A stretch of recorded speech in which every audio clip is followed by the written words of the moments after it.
नमस्कार, जोहार। मैं पूनम और आप देख रहे हैं जोहार झारखंड। चलिए जानते हैं आज की 25 महत्वपूर्ण बड़ी खबरों को। स्विफ्ट कार के डैशबोर्ड में तहखाना बनाकर छिपा रखा था 20 किलो डोडा और अफीम। पुलिस ने ऐसे पकड़ा।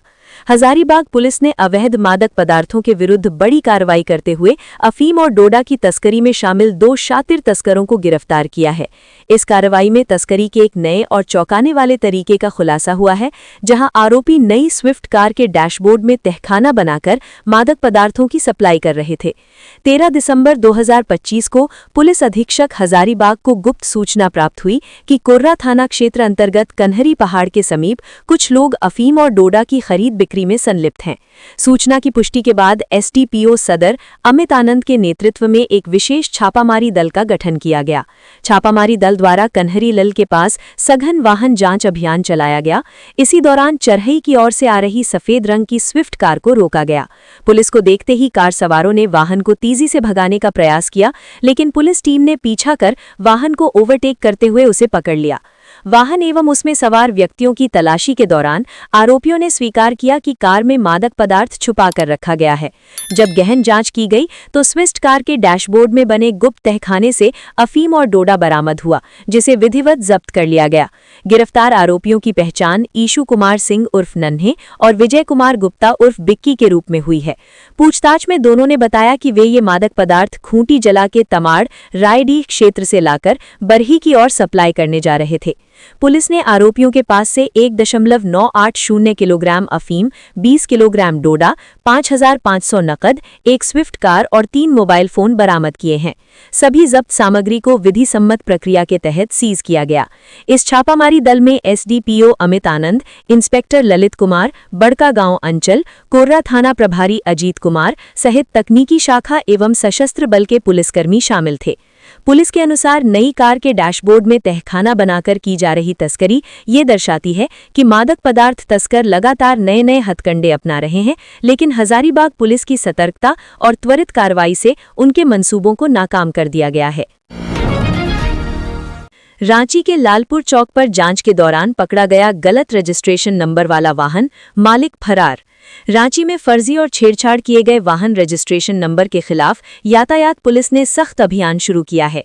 पुलिस अधीक्षक यातायात रांची के निर्देश पर सभी यातायात थाना क्षेत्रों में विशेष जांच अभियान चलाया जा रहा है। इसी क्रम में लालपुर यातायात थाना अंतर्गत लालपुर चौक पोस्ट के पास एक संदिग्ध बाइक को जांच के लिए रोका गया। जांच के दौरान बजाज पल्सर मोटरसाइकिल को रोका गया। बाइक पर सवार व्यक्ति से आवश्यक कागजात मांगे गए, जिसके बाद वो कागजात लाने की बात कहकर वहां से चला गया, लेकिन वापस नहीं आया। इसके बाद पुलिस द्वारा वाहन के रजिस्ट्रेशन नंबर और चेसिस नंबर की जांच की गई। जांच में यह खुलासा हुआ कि बाइक पर लगी नंबर प्लेट किसी अन्य वाहन पैशन प्रो मोटरसाइकिल की है, यानी वाहन पर जानबूझकर गलत रजिस्ट्रेशन नंबर प्लेट लगाई गई है। मामले को गंभीर मानते हुए संबंधित वाहन के खिलाफ भारतीय न्याय संहिता की सुसंगत धाराओं के तहत मामला दर्ज करने की प्रक्रिया शुरू कर दी गई है। पुलिस आगे की कानूनी कार्रवाई में जुटी हुई है। रांची यातायात पुलिस ने आम नागरिकों से अपील की है कि वे अपने वाहनों में मोटरयान अधिनियम के प्रावधानों के अनुसार सही और वैध रजिस्ट्रेशन नंबर प्लेट ही लगवाएं। गलत या फर्जी नंबर प्लेट का उपयोग कानूनन अपराध है और इस पर सख्त कार्रवाई की जाएगी। यातायात पुलिस ने स्पष्ट किया है कि इस तरह का अभियान आगे भी लगातार जारी रहेगा। गढ़वा में 7 दिन के नवजात का सौदा, पैसे की लालच में पिता ने बच्चे को बेच डाला। गढ़वा जिले के डंडा थाना क्षेत्र के रहने वाले एक पिता ने अपने 7 दिन के नवजात बच्चे को बेच दिया था। गढ़वा पुलिस ने पूरे मामले में कार्रवाई करते हुए पलामू के रेड़मा इलाके में छापेमारी की और बच्चे को रिकवर किया गया। मौके से पुलिस ने बच्चे को खरीदने वाली एक महिला को भी हिरासत में लिया है, जिसे पूछताछ के लिए अपने साथ ले गई। दरअसल गढ़वा जिले में डंडा प्रखंड के चप्पड़दगा के रहने वाले एक पिता ने शनिवार को अपने बच्चे को बेच दिया था। इस बात की जानकारी पुलिस को लग गई। इसके बाद मामले में गढ़वा के डंडा थाना प्रभारी दिलीप कुमार ने पहल करते हुए मेदिनी नगर के इलाके में छापेमारी की और नवजात बच्चे को बरामद कर लिया। इसके बाद टीम ने इसे सीडब्ल्यूसी को सौंप दिया। मामले में गढ़वा के थाना प्रभारी दिलीप कुमार ने बताया कि शनिवार को ही बच्चे को बेचा गया था, जिसे पलामू के रेड़मा इलाके में छापेमारी कर उसे रिकवर किया गया। मौके से बच्चे खरीदने वाले को भी हिरासत में लिया गया है। फिलहाल उनसे पूछताछ की जा रही है। साथ ही बच्चे बेचने वाले दंपत्ति को भी थाना बुलाया गया है। थाना प्रभारी ने बताया कि बच्चे को 2 लाख रुपए में बेचा गया था, बच्चे के पिता ने बताया कि उनके पहले से ही 3 बच्चे हैं, ये उनका चौथा बच्चा था, जिसकी वजह से उस पर बेचने के लिए दबाव बनाया जाने लगा। बच्चे बेचने को लेकर मुझे 58,000 दिया गया था और इसी लालच में आकर बच्चे को बेच दिया। इधर CWC के सदस्य के अधिवक्ता मुकेश कुमार सिंह ने बताया कि शनिवार रात को पुलिस द्वारा एक नवजात शिशु सौंपा गया है। सारी कागजी प्रक्रिया पूरी करने के बाद बच्चे को सदर अस्पताल गढ़वा भेज दिया गया, ताकि बच्चे को अगर कोई दिक्कत हो तो उसका समुचित इलाज हो सके। वहीं बच्चे की मां की दिमागी हालत ठीक नहीं है। सरायकेला में खड़े ट्रक से टकराई तेज रफ्तार बाइक, हेलमेट ने बचाई युवक की जान, बच्चे से मिलने जा रहा था बाइक सवार। सरायकेला जिले के राजनगर थाना क्षेत्र में रविवार सुबह एक सड़क हादसे में हेलमेट ने युवक की जान बचा ली। हाटा चाईबासा मुख्य मार्ग पर छोटा नागपुर कॉलेज हेंसिल के पास सुबह करीब 6:30 बजे तेज रफ्तार मोटरसाइकिल सड़क किनारे खड़े ट्रक से जा टकराई। टक्कर इतनी जबरदस्त थी कि बाइक पूरी तरह क्षतिग्रस्त हो गई और बाइक सवार युवक उछलकर सड़क पर गिर पड़ा। हादसे के बाद कुछ देर के लिए मौके पर अफरा तफरी का माहौल बन गया। आसपास से गुजर रहे वाहन चालकों और स्थानीय लोगों ने तुरंत रुककर स्थिति संभाली। हादसे में युवक के पैर और सिर में चोटें आईं, लेकिन उसने जो हेलमेट पहना था वही उसकी जिंदगी का सबसे बड़ा सहारा बन गया। टक्कर के दौरान हेलमेट टूट गया, जिससे साफ है कि सिर पर कितनी तेज चोट लग सकती थी। प्रत्यक्षदर्शियों के अनुसार यदि युवक ने हेलमेट नहीं पहना होता तो सिर में गंभीर चोट या जान जाने की आशंका से इनकार नहीं किया जा सकता था। सड़क किनारे खड़े ट्रक से पीछे से टकराने के कारण बाइक के आगे का हिस्सा बुरी तरह चकनाचूर हो गया। घटना के तुरंत बाद स्थानीय ग्रामीणों और राहगीरों ने घायल युवक की मदद की। 108 एम्बुलेंस सेवा को सूचना दी गई, जिसके बाद एम्बुलेंस मौके पर पहुंची और घायल को इलाज के लिए सामुदायिक स्वास्थ्य केंद्र राजनगर ले जाया गया। अस्पताल में प्राथमिक उपचार के बाद डॉक्टरों ने बताया कि युवक की हालत स्थिर है और वह खतरे से बाहर है। समय पर मदद मिलने से बड़े हादसे को टाल दिया गया। घायल युवक की पहचान पोटका क्षेत्र के कालिकापुर निवासी रूपाय सोरेन के रूप में हुई है। रूपाय ने बताया कि वह सुबह अपने बच्चे से मिलने एकेडमिक स्कूल राजनगर जा रहा था। उसने बताया कि सुबह के समय सड़क पर ओस जमी होने के कारण दृश्यता कम थी। इसी वजह से सड़क किनारे खड़े ट्रक का सही अंदाजा नहीं लग पाया और यह दुर्घटना हो गई। गुमला में धान अधिप्राप्ति को लेकर प्रशासन की तैयारी पूरी, 29 केंद्रों से होगी खरीद। गुमला जिले में धान अधिप्राप्ति को लेकर उपायुक्त की अध्यक्षता में हुई बैठक के बाद जिला प्रशासन ने अपनी तैयारियां पूरी कर ली हैं। जिला आपूर्ति विभाग के माध्यम से इस बार धान अधिप्राप्ति के लिए सभी केंद्रों पर बेहतर व्यवस्था करने का दावा किया गया है। जिला आपूर्ति पदाधिकारी प्रदीप भगत ने बताया कि उपायुक्त प्रेरणा दीक्षित ने स्पष्ट निर्देश दिया है कि किसी भी किसान को दलालों के माध्यम से धान बेचने के लिए मजबूर न होना पड़े। इसे सुनिश्चित करने के लिए कड़े कदम उठाए जाएंगे। साथ ही यदि कोई व्यक्ति ग्रामीणों को गुमराह कर अवैध रूप से धान की खरीदारी करता पाया गया तो उसके खिलाफ सख्त कार्रवाई की जाएगी। उन्होंने बताया कि इस बार जिले में 29 लैंप्स केंद्रों के माध्यम से कुल 3 लाख क्विंटल धान की खरीद का लक्ष्य रखा गया है। जिला प्रशासन का प्रयास है कि किसानों को सुचारू और पारदर्शी व्यवस्था के तहत धान बेचने की सुविधा मिले। इसके अलावा सरकार की ओर से किसानों के हित में एक अहम फैसला लिया गया है। जिला आपूर्ति पदाधिकारी ने कहा कि सरकार ने भरोसा दिया है कि इस बार किसानों को धान बिक्री का पूरा भुगतान एक मुश्त किया जाएगा, जिससे उन्हें किसी प्रकार की परेशानी का सामना न करना पड़े। सिस्टम बेबस, मानसता शर्मसार, सड़क नहीं, इलाज नहीं, आदिम जनजाति की गर्भवती महिला की तड़पती मौत। गुमला जिला के घाघरा प्रखंड क्षेत्र के सुदूरवर्ती दीर गांव पंचायत अंतर्गत झलकापाट गांव से मानवता को झकझोर देने वाली तस्वीर सामने आई है, जहां गर्भवती महिला सुक्री कुमारी को पति जगन्नाथ कोरवा सहित परिजनों ने सड़क के अभाव में झीलगी में लादकर लगभग 1 किलोमीटर पैदल चलकर काड़ासिल्ली गांव तक पहुंचाया। वहां से ममता वाहन एम्बुलेंस की सहायता से महिला को घाघरा सामुदायिक स्वास्थ्य केंद्र लाया गया। बताया गया कि झलकापाट गांव में आज तक सड़क का निर्माण नहीं हो सका है, जिसके कारण एम्बुलेंस या अन्य वाहन गांव तक नहीं पहुंच पाते। गांव का भौगोलिक क्षेत्र पूरी तरह पठारी और दुर्गम है। बरसात के मौसम में हालात और भी बदतर हो जाते हैं। ऐसे में बीमार, बुजुर्ग और गर्भवती महिलाओं को स्वास्थ्य सुविधा तक पहुंचाना परिजनों के लिए किसी चुनौती से कम नहीं है। इस घटना में भी परिजनों ने जोखिम उठाते हुए गर्भवती महिला को कंधे पर उठाकर सुरक्षित स्थान तक पहुंचाया। स्थानीय ग्रामीणों ने बताया कि आज़ादी के लगभग 76 साल बीत जाने के बाद भी झलकापाट गांव में सड़क नहीं बन पाई है, लेकिन आज तक समस्या का स्थायी समाधान नहीं हो सका। सड़क नहीं होने के कारण गांव के लोग शिक्षा, स्वास्थ्य और रोजगार जैसी बुनियादी सुविधाओं से वंचित हैं। ग्रामीणों ने प्रशासन से मांग की है कि झलकापाट गांव को मुख्य सड़क से जोड़ने के लिए अविलंब सड़क निर्माण कराया जाए, ताकि भविष्य में किसी मरीज या गर्भवती महिला को इस तरह की पीड़ा न सहनी पड़े। घाघरा प्रखंड मुख्यालय से ये क्षेत्र लगभग 30 किलोमीटर दूर है, लेकिन विकास की दूरी इससे कहीं ज्यादा नजर आती है। ये घटना एक बार फिर सरकारी योजनाओं और जमीनी हकीकत के बीच की खाई को उजागर करती है। बता दें कि काड़ासिल्ली गांव तक भी जान जोखिम में लेकर ममता वाहन चालक वाहन लेकर पहुंचा था। सारंडा में एक बार फिर आईईडी विस्फोट, कोबरा का एक जवान गंभीर। पश्चिमी सिंहभूम के सारंडा जंगल में नक्सलियों के खिलाफ चलाए जा रहे सघन सर्च ऑपरेशन के दौरान फिर से एक बार आईईडी विस्फोट की घटना घटी है। इसमें कोबरा 209 बटालियन का एक जवान गंभीर रूप से घायल हो गया है। दरअसल सारंडा के बीहड़ में स्थित बलीबा गांव के पास नक्सलियों द्वारा पहले से बिछाए गए आईईडी यानी इम्प्रोवाइज्ड एक्सप्लोजिव डिवाइस में अचानक सर्च ऑपरेशन के दौरान विस्फोट हो गया। घटना उस समय हुई जब रविवार को छोटा नागरा थाना क्षेत्र के बलीबा जंगलों में कोबरा 209 के जवान ऑपरेशन चला रहे थे। इस विस्फोट में कोबरा 209 के जवान अलख दास गंभीर रूप से घायल हो गए हैं। हालांकि इसकी आधिकारिक पुष्टि अब तक नहीं की गई है। इधर आईईडी विस्फोट की खबर मिलते ही सुरक्षा बलों में हड़कंप मच गया। मौके पर मौजूद जवानों ने तत्परता दिखाते हुए घायल साथी को प्राथमिक उपचार दिया। बेहतर इलाज के लिए जवान को एयरलिफ्ट कर रांची ले जाने की तैयारी की जा रही है। बताया जा रहा है कि जिस इलाके में विस्फोट हुआ वहां पुराने आईईडी की तलाश और डिफ्यूज करने को लेकर भी अभियान चलाया जा रहा था।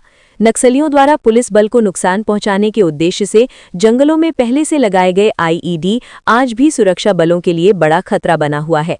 घटना के बाद पूरे इलाके को घेर कर सुरक्षा बलों ने सतर्कता बढ़ा दी है और सर्च ऑपरेशन को और तेज कर दिया गया है। रांची विश्वविद्यालय के पीजी व्यावसायिक पाठ्यक्रमों में नामांकन 15 दिसंबर से। रांची विश्वविद्यालय रांची के अंतर्गत संचालित सभी पीजी व्यावसायिक पाठ्यक्रमों में नामांकन की प्रक्रिया 15 दिसंबर 2025 से शुरू होगी। ये नामांकन विश्वविद्यालय के पीजी विभागों में होगा। ये प्रक्रिया संबद्ध महाविद्यालयों में भी लागू रहेगी। नामांकन चांसलर पोर्टल के माध्यम से किया जाएगा। पीजी व्यावसायिक पाठ्यक्रमों के लिए आवेदन प्रपत्र 17 दिसंबर 2025 से उपलब्ध होंगे। फॉर्म चांसलर पोर्टल पर जारी किए जाएंगे। इच्छुक और पात्र अभ्यर्थी ऑनलाइन आवेदन कर सकेंगे। आवेदन निर्धारित तिथि से ही स्वीकार किए जाएंगे। स्नातक अंतिम वर्ष में अध्ययनरत विद्यार्थी भी आवेदन कर सकते हैं। अपीयरिंग छात्र नामांकन के लिए पात्र होंगे।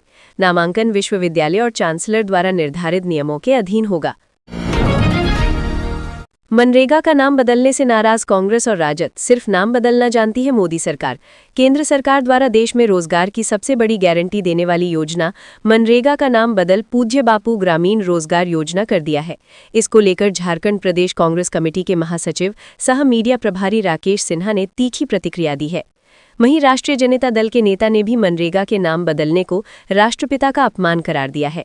झारखंड प्रदेश कांग्रेस के मीडिया प्रभारी राकेश सिन्हा ने प्रेस रिलीज जारी कर कहा कि केंद्र की मोदी सरकार ने महात्मा गांधी नेशनल रूरल रोजगार गारंटी अधिनियम मनरेगा का नाम बदल दिया है। केंद्र की सरकार योजनाओं के नाम और कानून के नाम बदलने में नरेंद्र मोदी की सरकार माहिर है। इसका कोई मुकाबला नहीं है। उन्होंने कहा कि निर्मल भारत अभियान को स्वच्छ भारत अभियान बनाया, ग्रामीण एलपीजी वितरण कार्यक्रम को उज्ज्वला नाम दिया। पैकेजिंग, ब्रांडिंग और नाम देने में ये उग्र धुरंधर है। हैरानी इस बात की है कि पंडित नेहरू से तो इन्हें नफरत है, लेकिन महात्मा गांधी से इतनी नफरत। महात्मा गांधी राष्ट्रीय रोजगार गारंटी योजना 2005 से चल रही है। इसका नाम आप पूज्य बापू रोजगार गारंटी योजना कर रहे हैं। महात्मा गांधी नाम से इन्हें क्या दिक्कत है? राकेश सिन्हा ने कहा कि सरकार नाम बदलकर बेरोजगारी, डॉलर के मुकाबले रुपया का सबसे निचले स्तर पर जाने, वोट चोरी, भारत का नंबर 1 कर्जदार देश बन जाने जैसे ज्वलंत मुद्दों से जनता का ध्यान भटकाने के लिए मनरेगा का नाम बदला गया है। उन्होंने कहा कि 11 साल में केंद्र की भाजपा सरकार ने जनता के लिए कोई योजना नहीं चलाई, लेकिन कांग्रेस सरकार की बनाई योजना का नाम बदलकर अपनी पीठ थपथपाकर जनता को गुमराह कर रही है। चिरकुंडा में चल रहा था अवैध बालू का कारोबार, खनन विभाग ने की छापेमारी। धनबाद जिले में खनन विभाग की टीम ने अवैध बालू खनन के खिलाफ छापेमारी की है। ये छापेमारी शनिवार की देर रात चिरकुंडा थाना क्षेत्र अंतर्गत पंचेत रोड स्थित एक गोदाम में चल रहा अवैध बालू भंडारण में की गई, जहां खनन विभाग की टीम ने 2 ट्रक समेत एक जेसीबी मशीन जब्त की है। जब्त दोनों ट्रक में बालू लोड किया हुआ था, जिसे जेसीबी मशीन से लोड किया गया था। इस संबंध में खनन विभाग के इंस्पेक्टर श्याम नंदन सिंह ने बताया कि विभाग को एक गुप्त सूचना मिली थी, जिसमें बताया गया कि चिरकुंडा थाना क्षेत्र अंतर्गत पंचेत रोड के पुष्पा लॉज के सामने एक गोदाम में अवैध रूप से बालू का भंडारण किया जा रहा है। इसी सूचना के तहत छापेमारी की गई। इंस्पेक्टर श्याम नंदन ने बताया कि मौके पर से 2 ट्रक और एक जेसीबी मशीन को जब्त की गई है, जिसमें दोनों ट्रकों में बालू लोड किया हुआ था। सभी जब्त वाहनों को चिरकुंडा थाना ले जाया गया, लेकिन चिरकुंडा थाना प्रभारी रामजी राय द्वारा जब्ती सूची नहीं लिए जाने के कारण खनन टीम ने चिरकुंडा थाने के ओडी इंचार्ज को सौंपकर वापस लौट गई। इस छापेमारी टीम में ब्रह्मदेव कुमार यादव, राजकुमार दास सहित पुलिस बल मौजूद थे। लोन दिलाने के नाम पर व्यवसायियों से लाखों की ठगी, रांची से बंटी बबली गिरफ्तार। राजधानी रांची में रहकर एक दंपति बंटी बबली की तर्ज पर शहर के कारोबारियों को लोन देने के नाम पर लाखों का चूना लगा रहा था। शिकायत के आधार पर रांची पुलिस ने पति पत्नी को गिरफ्तार कर लिया है। दोनों ठग पति पत्नी की तलाश उड़ीसा पुलिस को भी थी। रांची के कांके पुलिस ने एक इंटरस्टेट ठगी गिरोह का भंडाफोड़ करते हुए एक दंपत्ति को गिरफ्तार किया है। दोनों के निशाने पर बड़े व्यवसायी होते थे, जिन्हें ये कम ब्याज और कम प्रोसेसिंग फीस पर बड़े अमाउंट के लोन दिलाने का वादा करते थे और मोटी रकम ऐंठ लेते थे। इस बंटी और बबली के द्वारा रांची के कांके थाना क्षेत्र में 70 लाख की ठगी की गई थी, जिसके बाद ठग दंपत्ति शिवाजी पाटिल और एंजेला कुजूर को गिरफ्तार किया गया। दरअसल रामगढ़ जिले के व्यवसायी सरोज कांत झा को एंजेला कुजूर और शिवाजी पाटिल उर्फ अमित महतो ने अपने झांसे में लिया था और 74 लाख रुपए की ठगी की थी। सरोज कांत झा ने रांची के कांके थाना में एफआईआर दर्ज कराई थी। शिकायत के अनुसार एंजेला कुजूर और शिवाजी पाटिल ने व्यवसायी को कम ब्याज पर लोन दिलाने की बात कही थी। इसके एवज में व्यवसायी से 74 लाख रुपए भी ऐंठ लिए थे।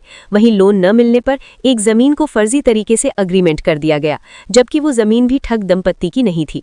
जब दोनों पति पत्नी को गिरफ्तार किया गया, तब ये जानकारी मिली कि उन्होंने कई कारोबारी को लोन दिलाने के नाम पर ठगा है। रांची के ग्रामीण एसपी प्रवीण पुष्कर ने बताया कि पुलिस की जांच में ये बात भी सामने आई है कि उड़ीसा के सुदाम बारिक नामक युवक के साथ काम करने वाले एक व्यवसायी को झांसे में लेकर करीब 42 लाख रुपए की ठगी भी दंपत्ति ने की थी। दोनों की तलाश उड़ीसा पुलिस को भी थी। दोनों पति पत्नी को गिरफ्तार कर जेल भेज दिया गया है। उड़ीसा पुलिस को भी मामले की जानकारी दी गई है। शराब घोटाले में फर्जी बैंक गारंटी के सहारे मैन पावर सप्लाई का खुलासा। गुजरात से कंपनी निदेशक को गिरफ्तार कर रांची लाया गया। रांची में झारखंड शराब घोटाले की जांच के तहत भ्रष्टाचार निरोधक विभाग यानी एसीबी ने एक अहम गिरफ्तारी की है। एसीबी की टीम ने अहमदाबाद से मेसर्स मार्शन इनोवेटिव सिक्योरिटी प्राइवेट लिमिटेड के निदेशक जगन भाई तुकाराम को गिरफ्तार किया है। ये कार्रवाई शराब नीति से जुड़े कथित घोटाले की जांच के सिलसिले में की गई है। एसीबी के अनुसार आरोप है कि जगन भाई तुकाराम की कंपनी ने फर्जी बैंक गारंटी के जरिए झारखंड में मैन पावर सप्लाई का ठेका हासिल किया था। जांच एजेंसी का मानना है कि ये पूरा मामला राज्य में सामने आए शराब नीति घोटाले से जुड़ा हुआ है। रविवार को एसीबी की टीम गिरफ्तार आरोपी को ट्रांजिट रिमांड पर रांची लेकर पहुंची। रांची एयरपोर्ट पर कड़ी सुरक्षा के बीच उन्हें उतारा गया, जिसके बाद एसीबी अधिकारियों की निगरानी में सीधे एसीबी आयोग ले जाया गया। यहां उनसे गहन पूछताछ की जा रही है। एसीबी अधिकारियों ने बताया कि पूछताछ के बाद आरोपी को कोर्ट में पेश किया जाएगा। उनका कहना है कि इस गिरफ्तारी से शराब घोटाले की जांच को और गति मिलेगी और मामले से जुड़े अन्य अहम तथ्यों के सामने आने की उम्मीद है।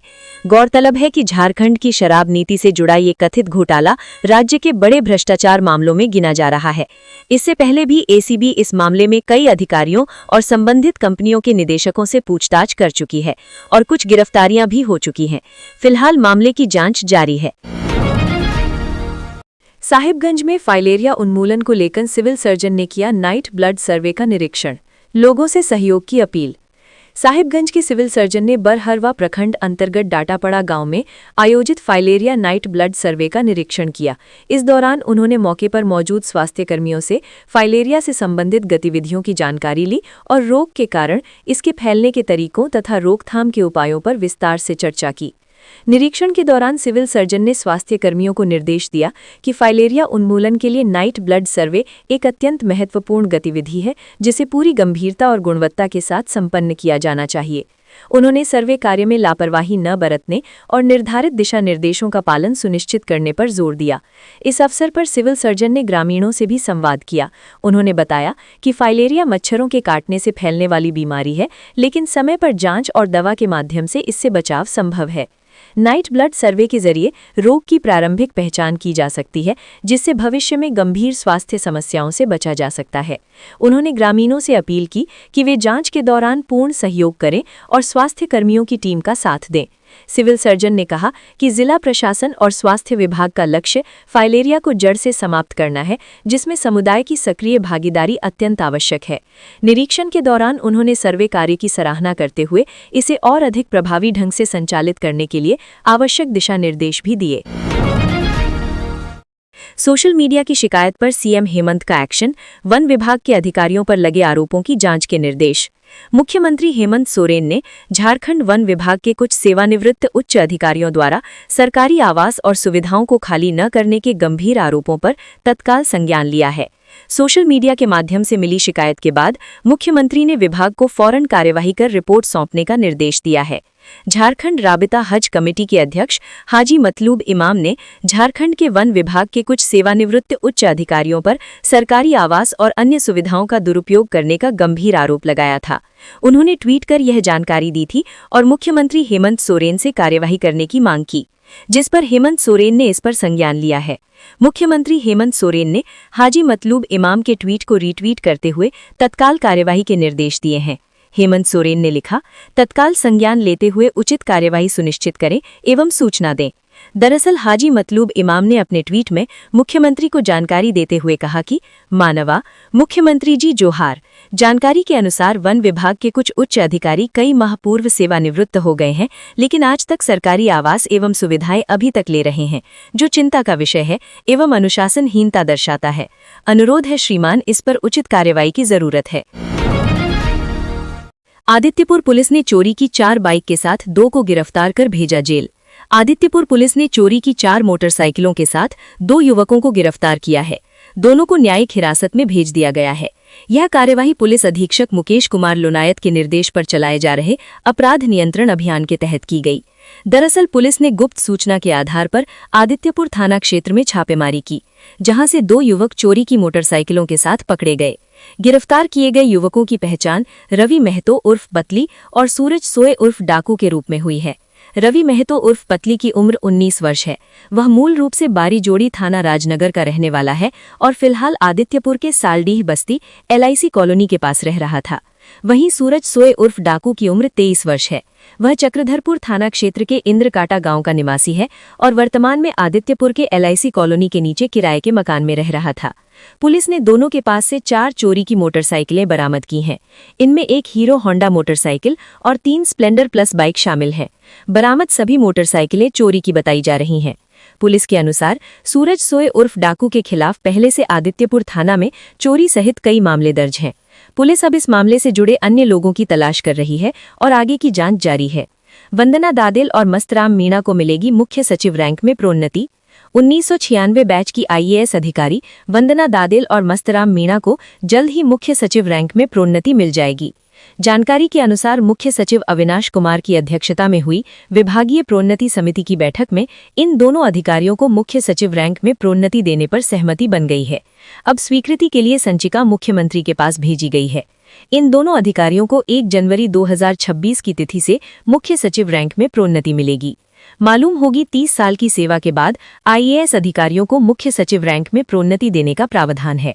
मुख्यमंत्री की स्वीकृति के साथ ही प्रोन्नति संबंधी अधिसूचना जारी कर दी जाएगी। तो ये थी आज की झारखंड के महत्वपूर्ण बड़ी खबरें। अगर आप इसी तरह झारखंड के हर छोटी से बड़ी खबर की जानकारी पाना चाहते हैं तो आप हमारे चैनल को सब्सक्राइब करके रखें। तो हमें दीजिए इजाजत, फिर मिलते हैं अगली न्यूज में। धन्यवाद।